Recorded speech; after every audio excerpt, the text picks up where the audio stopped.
Bom dia a todos, eu sou o Guilherme, aluno de doutorado aqui do programa de pós-graduação em Física e eu sou orientado pelo professor Silvio e hoje eu vou falar um pouco sobre o trabalho que a gente desenvolveu nos últimos 3 meses, mais ou menos, sobre modelagem epidêmica de metapopulações, uma análise para a Covid.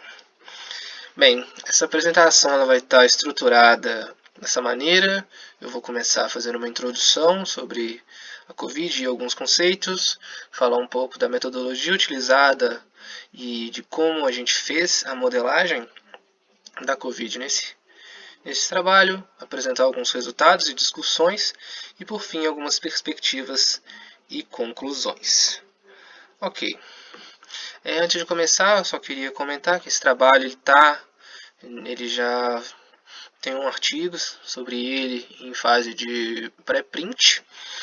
E nesse site aqui de baixo, a gente tem um projeto que engloba mais do que só essa parte acadêmica. Quem quiser entrar lá para dar uma olhada, é só digitar esse site aqui, covidbr.github.io. Bem, começando então pela introdução. A Covid-19, ela teve um surto em Wuhan, na província de Hubei, na China, no fim de dezembro de 2019, e desde então a comunidade científica como um todo, ela se voltou para tentar combater e entender essa nova ameaça. Então houve uma série de estudos para tentar entender como que esse vírus funcionava, como que se dava essa propagação, e mais uma outra quantidade de cientistas foi trabalhar com relação à modelagem desse vírus e como ele poderia se espalhar em diversos países. O coronavírus ele teve o status de pandemia decretado pela OMS em 11 de março de 2020 e atualmente conta com mais de 9 milhões de casos confirmados e mais de 450 mil mortes mundialmente em mais de 200 países.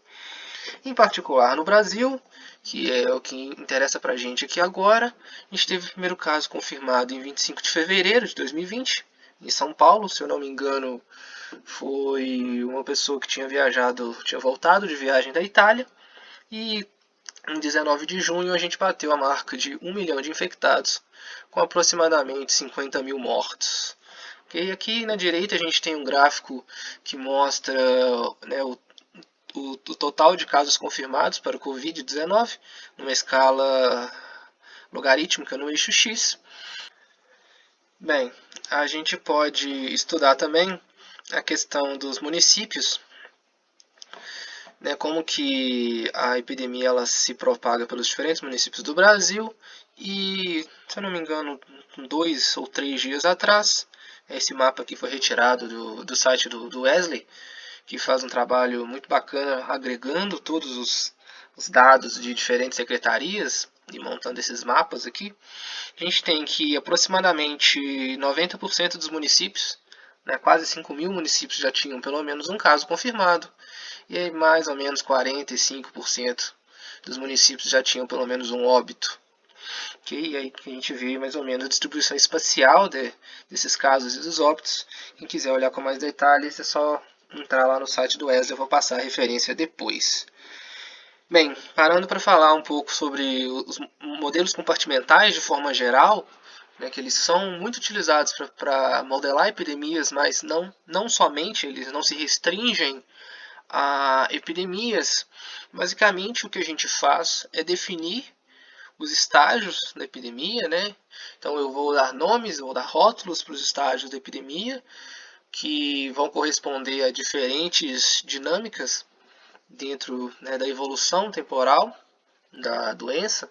Então o indivíduo, primeiro, se ele fica suscetível, aí ele vai ficar exposto, aí ele apresenta alguns sintomas e começa a transmitir, depois ele fica imune.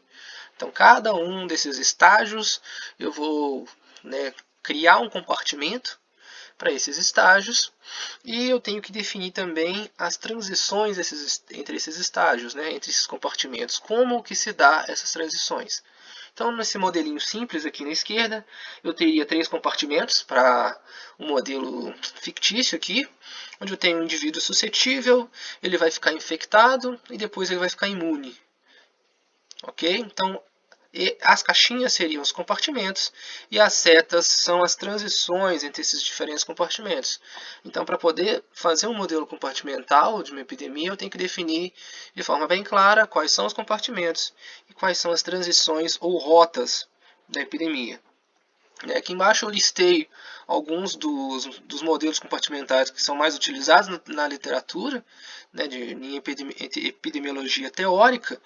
Por exemplo, o modelo suscetível infectado recuperado, o modelo SIR, que tem ficado bem alta para poder modelar a COVID, o suscetível infectado recuperado, e o modelo CIR, onde eu tenho o acréscimo desse indivíduo exposto. Beleza. Outro conceito importante que eu vou apresentar aqui é a ideia de metapopulações. Bem, de maneira bem simples, uma metapopulação são maneiras de eu subdividir uma população maior em compartimentos menores. Então, eu tenho um país muito grande, eu posso dividir ele em estados. Eu posso dividir cada estado em cidades ou qualquer outra divisão arbitrária. Okay? E aí, dentro dessas divisões, dentro desses agrupamentos, desses grupos,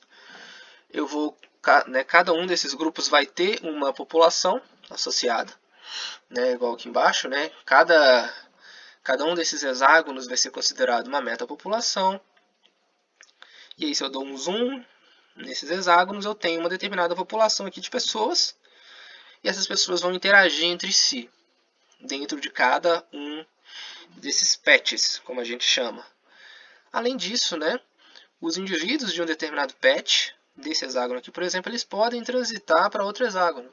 Então, o pessoal que está aqui na metapopulação I pode viajar para J e vice-versa. E o peso, a taxa de viagem, a quantidade de pessoas que vai viajar de um patch para o outro é dado por essas taxas WJ e WJI, que vão ser muito importantes para o nosso modelo. Então, nesse tipo de modelo de metapopulações, eu tenho dois tipos de interação.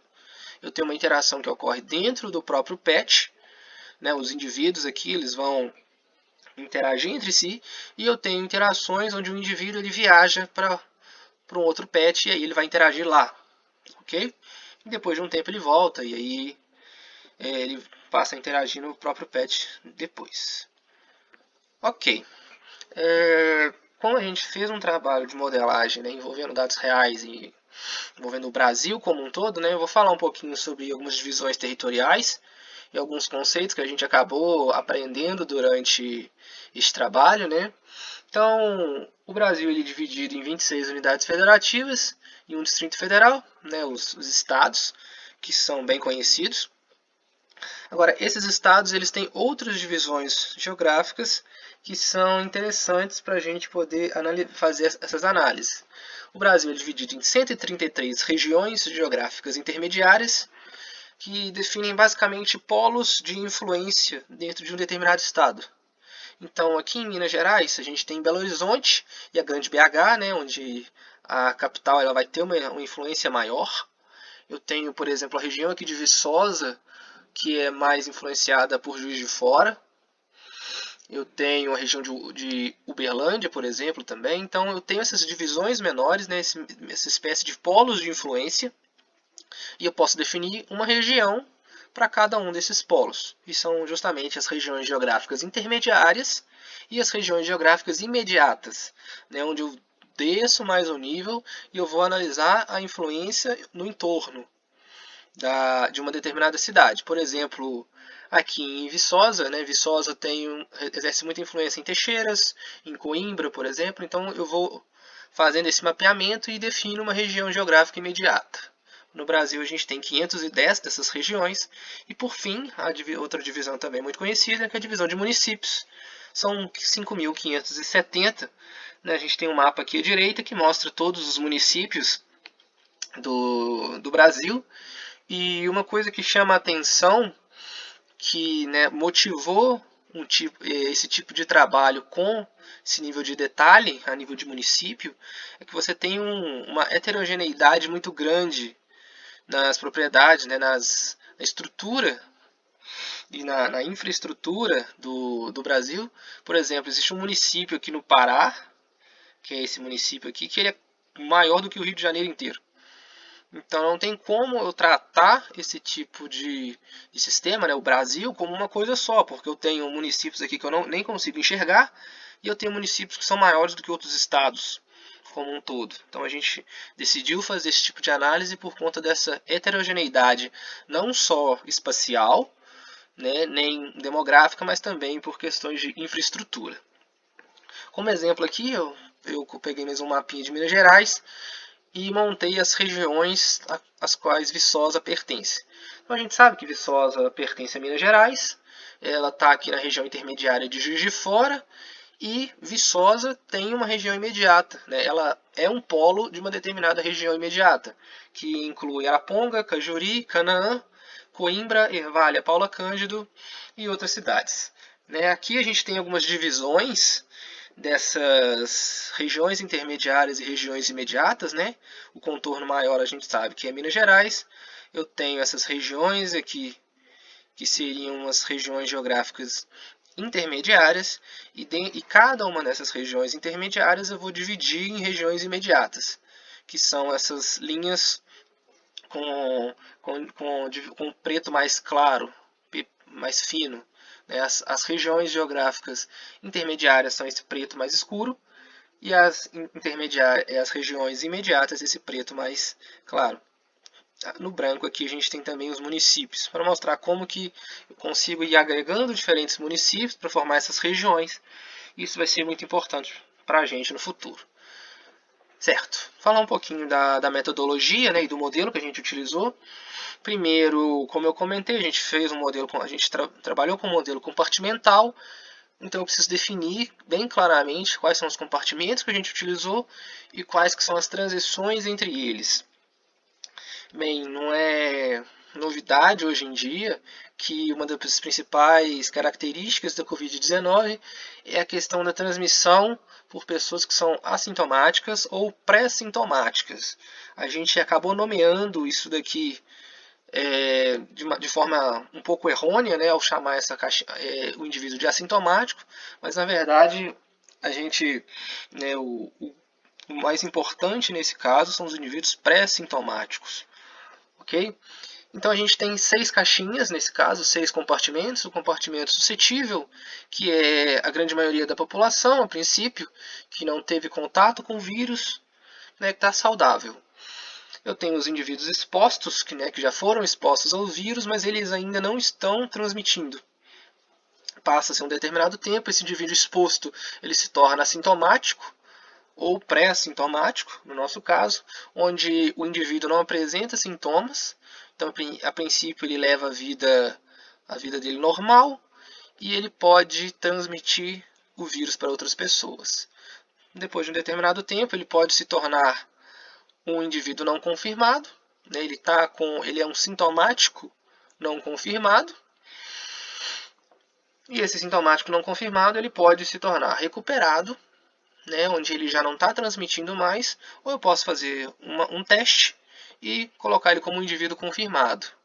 Então a gente atribuiu dinâmicas diferentes para esses indivíduos, porque na atual conjuntura a gente sabe que existe uma subnotificação muito grande, então a gente criou esse compartimento de confirmados para tentar levar isso em conta. Então a gente tem dinâmicas diferentes para esses tipos de indivíduos.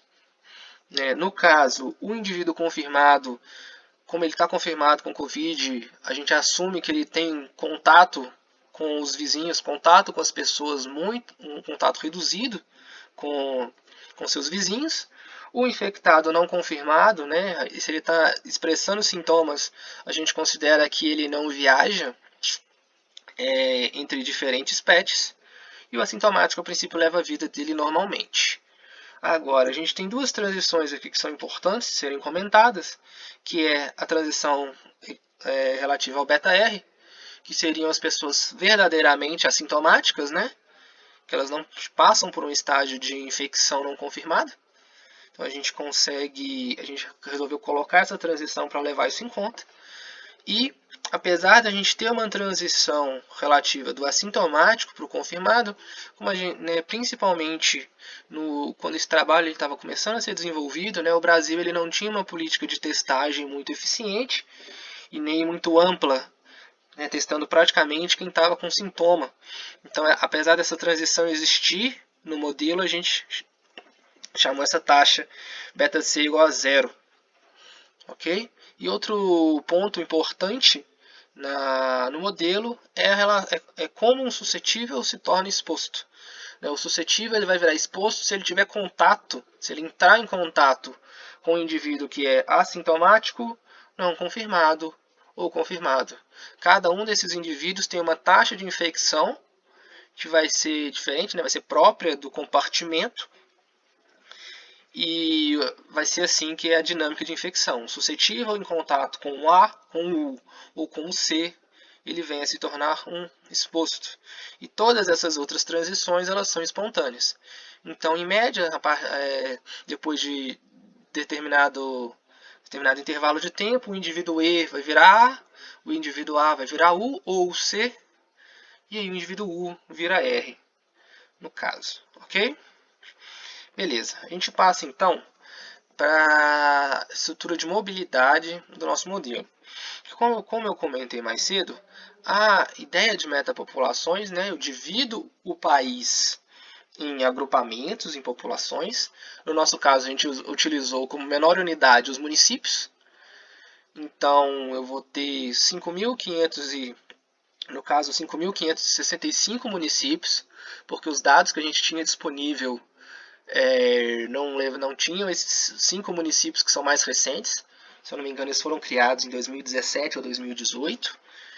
Então, a gente não tinha dados sobre esses municípios, a gente adotou os 5.565 que existiam na época.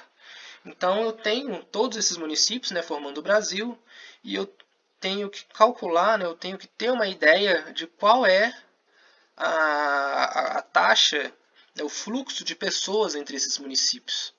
Quantas pessoas que viajam de Viçosa para Teixeiras, por exemplo, ou que vêm de Teixeiras para Viçosa. Então a gente conseguiu alguns dados de mobilidade. A gente usou dois tipos, né, de mobilidade, que é a mobilidade pendular, que são indivíduos que eles vão e voltam no mesmo dia, eles vão para uma determinada cidade para trabalhar ou estudar.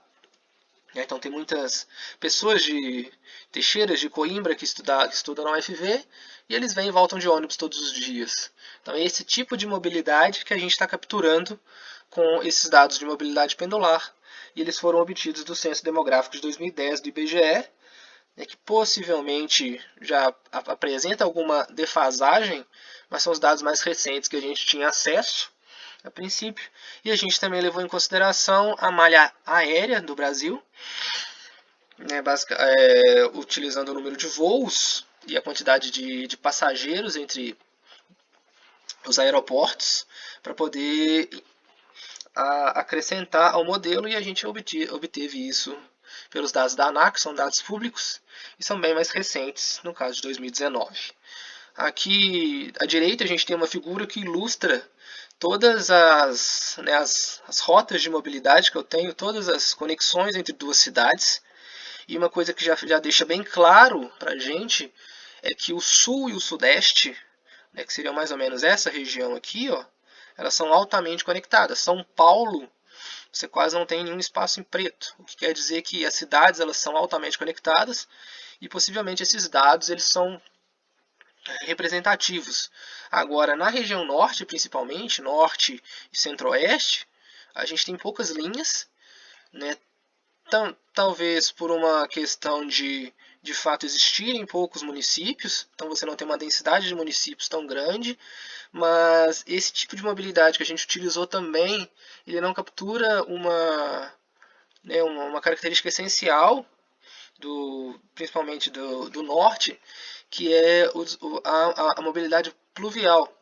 Né? Existe uma mobilidade pelos rios, que é muito grande na região norte, no Rio Amazonas, essas coisas, e esse tipo de dado que a gente tem não leva isso em conta. né? Então a gente tem essa primeira limitação do modelo, né? Que são alguns dados que são muito importantes. Saiu uma reportagem recentemente falando sobre a infecção da Covid nesses barcos do Amazonas, que poderia ter sido um foco muito importante para a transmissão do vírus nesses lugares. Beleza. Outra coisa importante que a gente teve que colocar no nosso modelo, né, é incorporar as peculiaridades de cada cidade, de cada local, e a gente fez isso variando o número de contatos que as pessoas de cada município fazem. A gente é sabido de alguns estudos, nessa referência 1 aqui, que o número de contatos de indivíduos numa cidade é fortemente correlacionado com a densidade populacional do local. Então, se eu estou numa cidade tipo São Paulo, né, e eu vou pegar o metrô, eu tenho contato com centenas de indivíduos de repente. Agora, se eu estou numa cidadezinha do interior, né, uma cidadezinha de repente mais rural, né, eu tenho um número de contatos muito menor nessa cidade. Então, a gente precisou colocar esse tipo de coisa no modelo para poder representar o Brasil de uma maneira mais fiel. E a partir dos dados da Embrapa, ela fez um mapeamento do Brasil por satélite, a gente consegue estimar qual é a densidade urbana, que é esse QCI, para todos os municípios do Brasil. Então, para cada município eu tenho a densidade urbana, e vai ser essa densidade urbana que a gente vai usar para modelar o número de contatos. Então, eu vou assumir um número de contatos médio no país, né, que a gente usou 13, que vem de estudos de diversos outros países, né, diz que a média é mais ou menos 13, e eu vou variar esse número de contatos utilizando a densidade urbana. Né, cidades com a densidade urbana mais elevada vão ter mais contatos, e cidades com a densidade urbana menos elevada vão ter menos contatos. Né? A gente utilizou uma função exponencial simples, onde esse A aqui é a densidade urbana média do Brasil inteiro, né? a densidade urbana para o Brasil inteiro. Certo. A gente precisa também falar um pouco sobre as sementes, né? Que é basicamente a condição inicial utilizada no nosso modelo. A gente utilizou dados dos dias 24 e 31 em dia 4, né? 24 e 31 de março e 4 de abril, para poder estimar e levar em consideração a questão da subnotificação. Então a gente não tem como estimar, né, quantas pessoas são expostas, quantas pessoas são assintomáticas e quantas pessoas estavam recuperadas. Então a gente teve que, né, pensar numa maneira de levar isso em consideração, porque a gente não tem como saber isso. E basicamente o que a gente considerou, a gente considerou uma janela de tempo, e para trás dessa janela de tempo todo mundo está recuperado. Né, depois de uma semana a pessoa já para de transmitir. E para o número de não confirmados, assintomáticos e expostos, a gente utilizou múltiplos do número de confirmados. Né, então, se eu tenho uma pessoa confirmada, eu vou ter, né, se eu tenho N pessoas confirmadas numa cidade num determinado dia, eu vou ter um múltiplo disso como não confirmados, um múltiplo disso de assintomáticos e um múltiplo também para os expostos. Né? Uma figura ilustrando a questão dos municípios, né, no site do Wesley, quem quiser acompanhar lá. E as sementes a gente utilizou de um banco de dados também do Wesley, que ele organiza nos Cielo Preprints. Ok, por fim, falar um pouquinho do algoritmo que a gente utilizou para poder fazer essa simulação, que é uma generalização do algoritmo já utilizado pelo grupo para poder fazer simulação de modelos epidêmicos, né, que é o Optimized Gillespie Algorithm, só que com algumas modificações e algumas otimizações que são necessárias para o nosso modelo. Basicamente, o que esse algoritmo, como que ele funciona? Em vez de analisar individualmente cada probabilidade, cada transição, eu divido o meu programa em eventos globais. Então eu quero saber qual que é a taxa total de infecção, qual que é a taxa total da transição E para assintomático. Então, cada uma dessas transições eu calculo as taxas totais aqui do lado direito, né? Calculando essas taxas totais, eu sorteio primeiro qual é o evento que vai acontecer. Então, nesse modelo, a gente tem eventos de mobilidade e eventos epidêmicos. Então, eu somo todas as taxas globais de cada indivíduo, de cada cidade, e aí, né, ponderando as probabilidades, eu sorteio o número aleatório e vejo, vai acontecer um evento de mobilidade, né, algum indivíduo vai se mover, ou vai acontecer um evento epidêmico, né, alguém vai infectar alguém, por exemplo.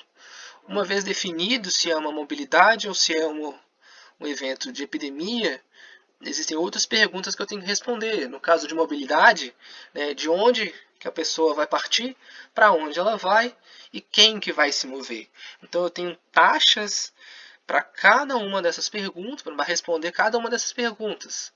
Então eu tenho que ponderar de onde que meu indivíduo vai sair, eu tenho que ponderar para onde ele vai e eu tenho que ponderar quem que vai se mover. No nosso modelo, a gente considerou que os que se movem são os suscetíveis, os expostos e os assintomáticos. Então, depois que eu definir quem que vai, né, de onde que vai e para onde vai, eu tenho que definir se vai um suscetível, ou vai um exposto, ou vai um assintomático. No caso do modelo, né, dos eventos epidêmicos, eu tenho que definir primeiro qual que é. Vai ser uma infecção? Alguém que está exposto vai passar a ser assintomático? Então, definindo isso, eu tenho que definir também onde que vai acontecer esse evento, em qual cidade que eu vou ter que isso vai ocorrer. E por fim, eu tenho que definir com quem ocorre o evento.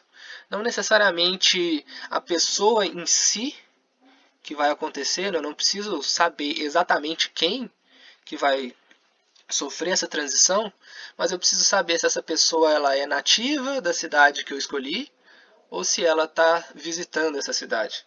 Então, eu também tenho que manter um registro de toda essa malha, né, de quem está onde, para eu poder calcular direitinho essas taxas e levar tudo isso em consideração. Então, é uma simulação relativamente pesada, mas a gente já tem esse algoritmo, ele é bem otimizado, a gente já trabalha com isso há um bom tempo.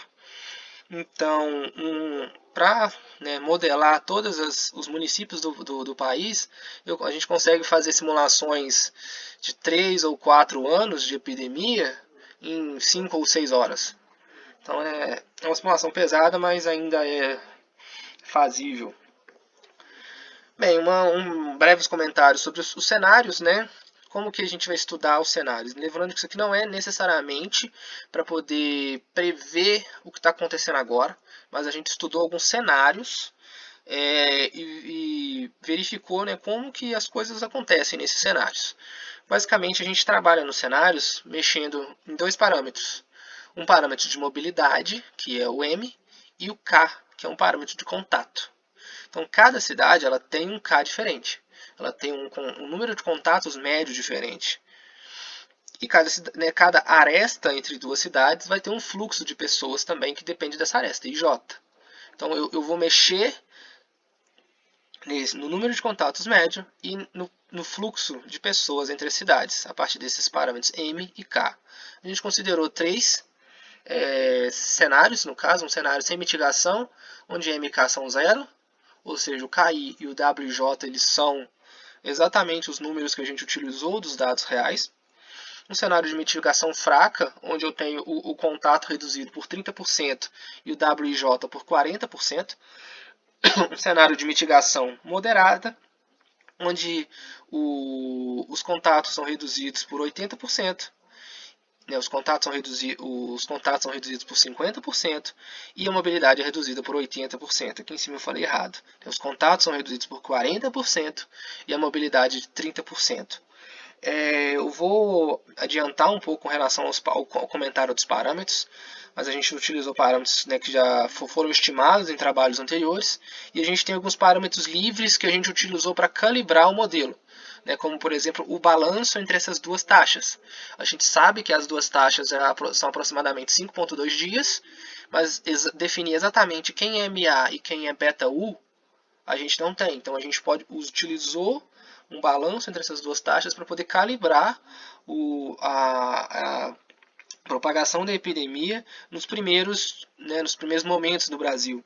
Uma outra taxa que a gente calibra também é a questão da testagem, né? A gente assumiu uma taxa de testagem como 1/10, e essa taxa ela tem a gente colocou uma capacidade, né, para ela, né? Você não consegue testar infinitamente, e essa taxa, né, essa capacidade de testagem está representada nesse XI, que é 1/40.000, que também foi utilizado como um parâmetro de calibração do modelo. Passando então para os resultados, primeiro a gente fez uma calibração nesses diferentes cenários, né? Naquela época a gente assumiu, e né, os dados da Google mostravam isso, que o cenário fraco, nesse wiki, os quadradinhos aqui, eles representavam bem as reduções de mobilidade que o Brasil tinha na época.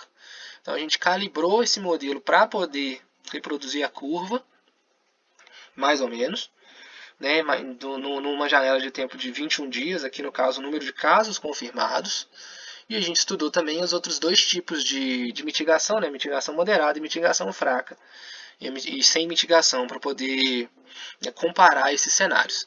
Uma outra coisa interessante de se analisar é o número de cidades, né, já que a gente estava interessado em estudar inicialmente como que seria a invasão da epidemia no interior. A gente também analisou como que seria o número de cidades em função, né, dos dias de epidemia. E, de novo, a gente consegue ter os dados que mais concordam, né, que são esses roxinhos, é o cenário de mitigação moderada, de mitigação fraca, né, o M igual a 0,4. Sendo que aqui no final ele já começa a desviar, porque nos nossos cenários a gente assumiu todas essas taxas, elas sendo estáticas, porque a gente sabe que não é assim que funciona na realidade, né? Você tem diferentes políticas públicas, diferentes implementações de políticas de saúde, e elas mudam a todo momento, então nenhum desses dados a princípio seria estático. Mas como a gente está estudando cenários, como a gente está estudando cenários, a gente preferiu tratar essa maneira numa primeira abordagem.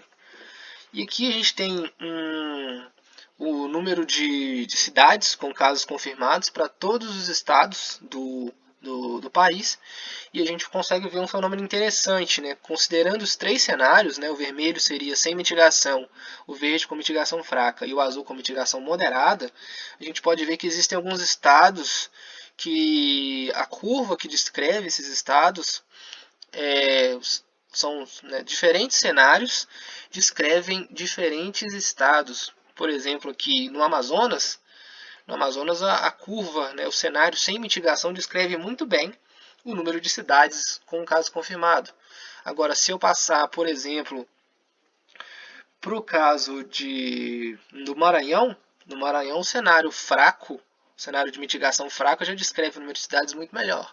Então a gente consegue ter uma noção, né, de como os estados eles estavam se comportando com relação às políticas de distanciamento social, por exemplo. A gente observa que no Amazonas a situação inicialmente não parecia tá muito boa. A gente sabe que o Amazonas teve muito problema com a Covid, né? Então a gente consegue ter uma noção de como que cada estado estava,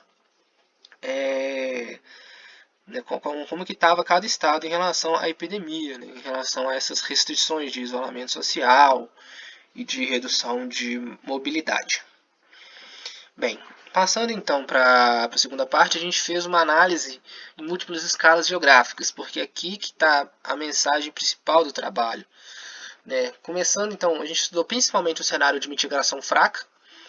Nesses dois painéis aqui, à esquerda e à direita, eu tenho as curvas epidêmicas, né? A fração da população que é não confirmada ou confirmada, a soma das duas, para todos os estados, então para o Acre, Alagoas, Amazonas, Amapá. E o principal resultado que a gente tira dessas imagens é como as curvas elas são muito variadas. Então eu tenho estados, né, onde o pico ocorre primeiro, por exemplo, o Amazonas. O Amazonas, dentro dessa figura, é o estado onde o pico ocorre primeiro, junto com o Ceará, por exemplo. Lembrando que essa preta aqui seria a curva para todo o Brasil. Mas a gente tem uma curva, por exemplo, do Maranhão. A do Maranhão ela tem um primeiro ombro e depois um pico, que vai acontecer aqui mais ou menos no dia 70, por exemplo.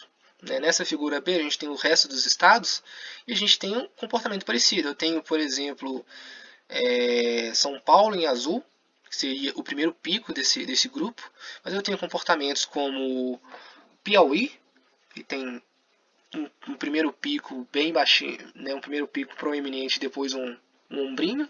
Eu tenho o Tocantins, que tem praticamente um platô, que dura uns 30 dias.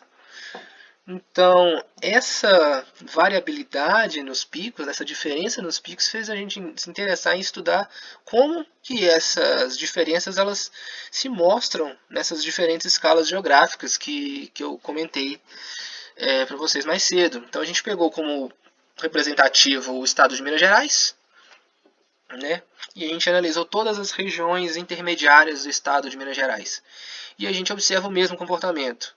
Então eu tenho regiões onde o pico vai acontecer antes, por exemplo, esse primeiro pico é o pico de Belo Horizonte, e eu tenho uma dispersão nesses picos muito grande e até alguns platôs, como por exemplo a região de Montes Claros e de Teófilo Otoni. Então esse comportamento, essa variação nos picos, tanto na duração quanto na intensidade, não é um fenômeno só de estados. Então, analisando regiões intermediárias, a gente vê essa variação. E aí, se eu descer um nível para trabalhar com regiões imediatas, eu observo essa mesma coisa. Então, se eu pegar essa curva verde, que representa Belo Horizonte, e vou, a região intermediária de Belo Horizonte, e eu der um zoom nela, nas regiões imediatas que compõem, a grande BH, eu tenho uma variação também expressiva no tempo de incidência, na prevalência da doença. E se eu fizer isso com a curva mais distante, a curva que o pico acontece depois, que no caso é Teófilo Otoni, eu tenho o mesmo comportamento. Se eu comparar essa curva em preto mais grosso, que é a curva do estado, e a curva da região intermediária, que é essa vermelha, eu vejo que essas diferentes regiões imediatas elas têm uma variância, uma variação dentro da própria região intermediária, que também é muito grande. Eu tenho uma dispersão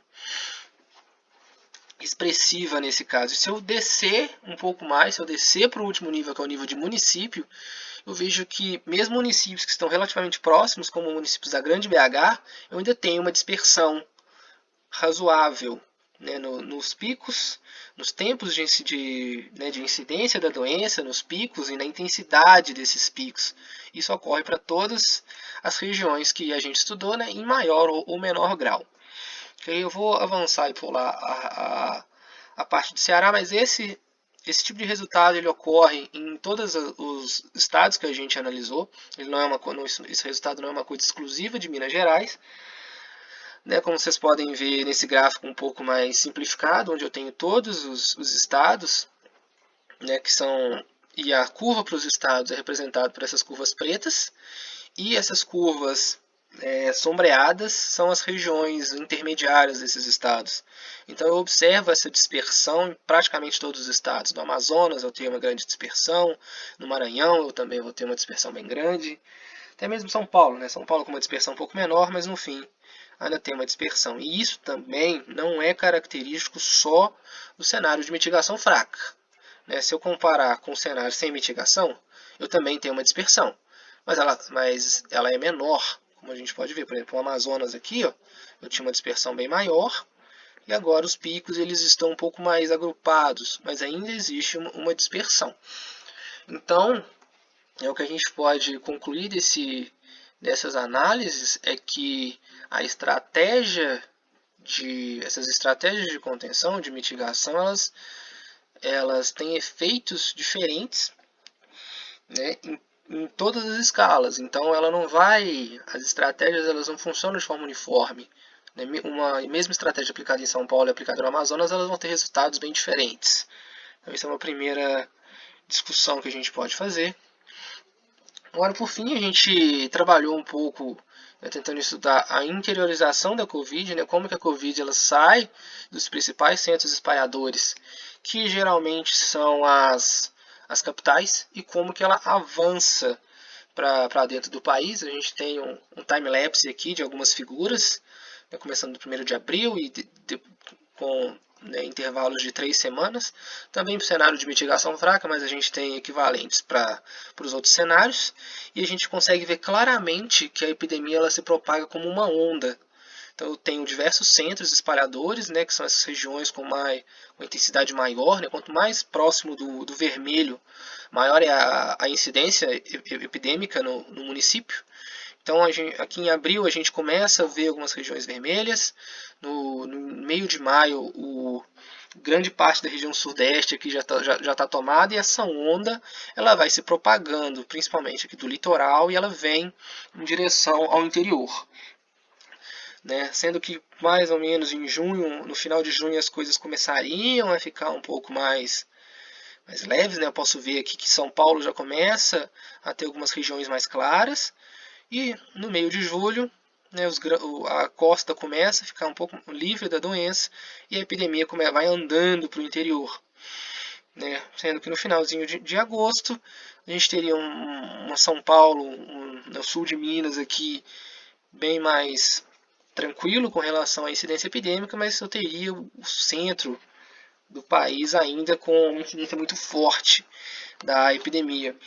Voltando aqui, então, um outro trabalho que a gente fez, né, uma outra análise que a gente fez, é com relação né, a gente tentou identificar correlações em relação ao pico da epidemia, né, a duração da epidemia em uma determinada localidade e a distância com a capital, né, do estado. Então a gente pegou todas as regiões imediatas de São Paulo, né, analisou a curva para elas, viu quando que o pico acontece e plotou em função da distância, né, da cidade representativa daquela região até São Paulo, a capital de São Paulo, que seria o principal centro espalhador.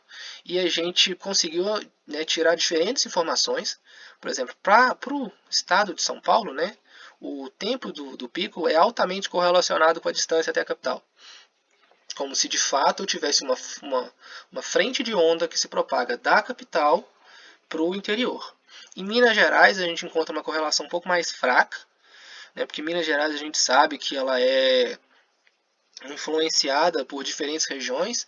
A gente tem a região de Juiz de Fora, que é mais influenciada pelo Rio. No norte de Minas existem regiões que são mais ligadas à Bahia. Então, Minas Gerais como um todo não é ligada a um centro espalhador só. Então, a correlação ela fica um pouco mais fraca. Eu vou, né, falar um pouco mais à frente o que significa exatamente uma correlação moderada e uma correlação forte. E existem estados como o Paraná, que não tem correlação nenhuma entre o tempo de incidência da doença e a distância até a capital. Com esses 3 tipos de correlação, né, quando eu tenho uma situação que não tem correlação, quando eu tenho uma situação com baixa correlação ou alta correlação, né, que como que a gente classificou isso? Né? Para ter uma correlação forte, eu tenho que ter um coeficiente de Pearson maior do que 0,6 e um valor P menor do que 0,02. Né? Quer dizer que isso é estatisticamente significante. Para a correlação ela ser moderada, o coeficiente de Pearson tem que ser menor do que 0,6 e o valor P também tem que ser estatisticamente significante. Se eu tenho um valor P que é maior do que 0,02, então eu não tenho significância estatística. E eu consigo classificar, né, os estados do Brasil com relação a essas correlações. A gente vê que grande parte aqui do sul, sudeste, possui correlações moderadas ou fortes no geral, com algumas poucas exceções. E os estados do norte, de maneira geral, não têm essa relação por alguns motivos. Primeiro que a malha, né, de transporte, de mobilidade que a gente tem deles não é muito representativa, né? A gente não tem tantas informações. E segundo que o Amazonas mesmo ele possui poucas regiões, então são poucos dados, a gente não tem como tirar nenhuma conclusão deles. Né? O Acre mesmo possui 6 regiões imediatas. Então fazer uma regressão em 6 pontos a gente não consegue tirar tantas conclusões assim. Beleza, passando então para algumas perspectivas e conclusões, eu vou falar aqui rapidamente. É porque esse primeiro trabalho, ele meio que abriu portas para a gente conseguiu fazer alguns contatos, e a gente conseguiu dados de isolamento social da Inloco por cidade. Então eles têm um algoritmo e uma maneira de rastrear as pessoas e, né, fazer esse cálculo de isolamento social. A gente tem, por exemplo, aqui duas cidades, qual que é a evolução desse isolamento social em Viçosa, que é a curva em preto, em Lafayette, né, que é a cidade que eu moro, em vermelho. Então a gente tem dados agora de isolamento social por dia, por cidade. Né? Então a gente vai utilizar esses dados para poder melhorar os inputs do modelo. Né? Conjuntamente com esses dados, a gente fez uma parceria com o Comitê Científico de Combate ao Coronavírus do Nordeste, que ele é coordenado pelo professor Miguel Nicoleles, e a pedido dele a gente fez um estudo simples para poder analisar estratégias de reabertura do Nordeste. No final de maio, né, alguns governadores já estavam querendo reabrir, então ele pediu para a gente testar cenários agora com esses dados reais de isolamento social que a gente conseguiu da Inloco, para poder verificar quais que seriam os efeitos das possíveis reaberturas nos diferentes estados do Nordeste.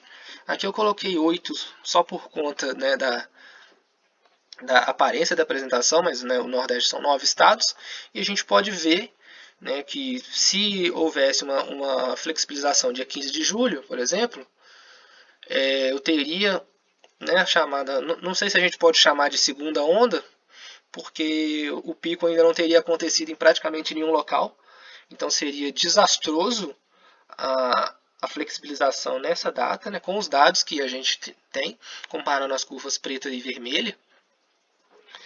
Né, e outra coisa que a gente fez para eles foi calcular essa taxa de replicação efetiva, né, o R0, para cada município. A gente consegue fazer isso também.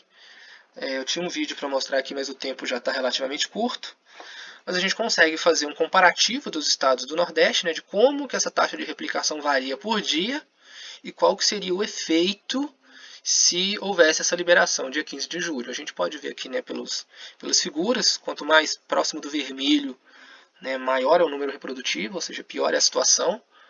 Então, se eu mantiver o isolamento do mês de maio, eu tenho esse tipo de situação. Se eu tenho o isolamento se tudo voltar ao normal a partir de 15 de julho, eu tenho esse outro efeito aqui, né, bem mais intenso do que o anterior. Para concluir, então, a gente sabe, né, que o Brasil ele tem essa estrutura, né, territorial, demográfica, com dimensões continentais. Então, ele é bem heterogêneo com relação a todas essas propriedades, né, todas essas características de demografia e infraestrutura. E essa heterogeneidade demanda uma modelagem epidêmica numa resolução maior do que os modelos compartimentais que geralmente a gente utiliza. Então a gente contorna esse problema usando metapopulações, né, subdividindo o país em pedacinhos e tratando cada um desses pedacinhos, né, de forma conectada.